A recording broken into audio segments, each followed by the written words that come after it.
it's a really grim reality because some of them don't feel like they can leave the house. They certainly can't find work because they were members of these, special forces units. They were, they're high-level targets for the Taliban. They don't feel safe, and for them, it's impossible. It seems impossible to leave the country on their own without that support that the British government previously provided, and they also haven't got the money to do so. The Times is reporting that many Afghans who helped UK forces in their withdrawal from the country in 2021 say they feel abandoned 5 years on. The Times defence editor Larisa Brown is with us. Hi, Larisa. Hiya. Good to see you. So, who have you been speaking to? Well, I've spoken to 3 different families over the last few days, and these are people who were in various units. They're known as the Triples. These are Afghan units made up of special forces troops who have been trained by the British. They've been funded by the British.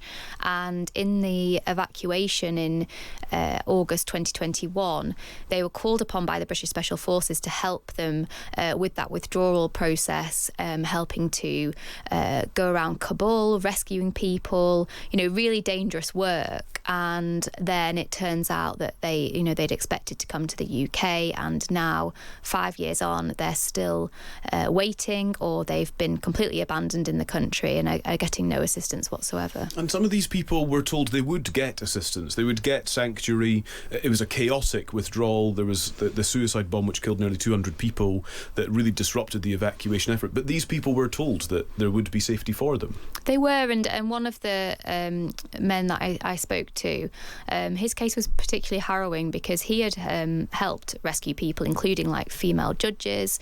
He then was told in August 2021 to come to the airport and he would be able to fly to the UK. He got to the airport and the suicide bombing had just happened, and after that there was no chance of getting inside the airport. So he took him and his family, they fled to Pakistan. But then it took so long for the British government to confirm that he was eligible for sanctuary in the UK that by that point his visa had run out and he had to return to Afghanistan, live separately from his wife and his daughters, and he's still there. And he's been told that he can now come to the UK and should travel to a third country. But actually, he has also been told that the British government's withdrawn all the support to get him out of the country. So that means he faces a new bill of $14,000 for visas to get out. And he can't afford it. He's already sold his land. He's sold all of his belongings. He spent thousands and thousands of dollars in Pakistan already waiting. And now it's obviously in a really unbearable situation for him. What is life like for these people who are trapped in this way, having helped the British forces all those 5 years ago? What is the nature of the threat they now face? Well, it's a really grim reality because some of them don't feel like they can leave the house. They certainly can't find work because they were members of these, special forces units. They were, they're high-level targets for the Taliban. They don't feel safe, and for them, it's impossible. It seems impossible to leave the country on their own without that support that the British government previously provided, and they also haven't got the money to do so. What is the government here saying? So the MOD has said that they've confirmed that they've withdrawn the support that they gave the Afghans previously. So previously they would help them with the hotels. They'd help them flee the country via safe routes. They'd offer this third-party assistance. The visas were way cheaper, and the visas are now absolutely astronomical because you have to buy them on the black market. And they've said that that it's all about value for UK taxpayers. But obviously this is Afghans' lives Afghans who are at risk, and these are the Afghans that really helped the British forces. And there's also quite a strange detail in the new UK policy where they've only got 12 months to raise the money, and if they don't raise the money to come to the UK within 12 months, then their visa becomes void. How intriguing and unsettling, and I suppose it's difficult to piece together I remember the time so vividly, how chaotic it was and the difficulties in trying to get these evacuation flights actually flying in the first place. But here we are 5 years on, where there has been so much in between. Of course, Larissa, you reported on the data leak as well, which has affected those who worked closely with British forces in the meantime. It feels like from the evacuation point until now, actually many thousands of Afghans have been abandoned by the UK government. Yes, and I reported another case earlier in the week where they had been subjected to the data leak, and that had made them a greater risk, and they also couldn't afford the fees to get here. There's also a couple of cases that I've mentioned in the paper online today and in the paper tomorrow, where they have actually been rejected outright for sanctuary, and these are people again that had helped at the airport at that incredibly tense time.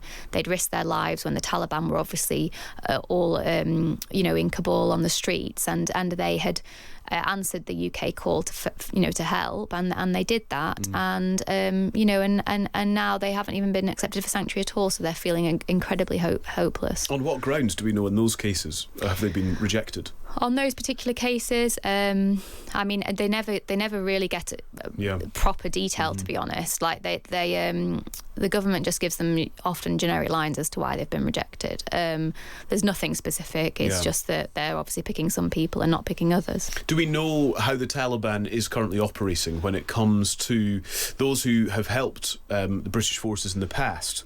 Particularly, there have been cases in the past where people have been killed. We know that for a fact, that the Taliban was hunting these people down. Absolutely, and one of the people that was at the airport helping the British forces, he was an Afghan member of one of the units, and he got inside the airport, and then he was thrown out of the airport by the British because he wasn't on a list to fly out, and he ended up being killed just a few days later. And actually, I also spoke to one of his family members this week, and his wife and children are now in the UK, but of course he was killed by the Taliban. Gosh. Is there any sign of movement? Will the situation change, I suppose? I mean, already there are texts coming in from our listeners saying, here's Karen, what a disgrace, we have to help these Afghans, it's awful. Is there any sense that there would ever be a tipping point for the Ministry of Defence, for the government to do more? I mean, I would really hope that this 12-month arbitrary deadline could be changed, because it just doesn't make sense to me. Why only give them 12 months? People cannot raise $14,000 without being able to work in 12 months. And it's, that sort of ticking deadline is just awful for them. These people are feeling depressed and very, it's a really hard situation. And as for the visa fees, if the UK government could step in and make sure that Afghans can get visas via other routes rather than the black market, then this could help bring down that cost. So they're not paying $2,500 for a visa for Tajikistan, for example, when actually if they got it through more official channels, it'd be far, far cheaper, I'm told, by campaigners. Yeah. Larissa, thank you very much. Really good to see you. And thank you for your reporting. That is Larisa Brown, who is the Times Defence editor. You can read more at thetimes.com with your digital subscription, or Larissa's reporting will be in the newspaper for you tomorrow. Caroline makes the point, talking about visas for Afghans who help the forces, it sounds like their lives are almost as bad as it is for women, which is a fair point to make, that obviously life for women in Afghanistan is awful. They are now living under the oppressive Taliban. I said this before, but when we did the coverage of the Taliban takeover of Afghanistan 5 years ago, on the day that they completed that takeover and wound up in Kabul, we were speaking to a young 20 or 21-year-old student, Aisha, who was studying international relations and was shortly going to be graduating at that point.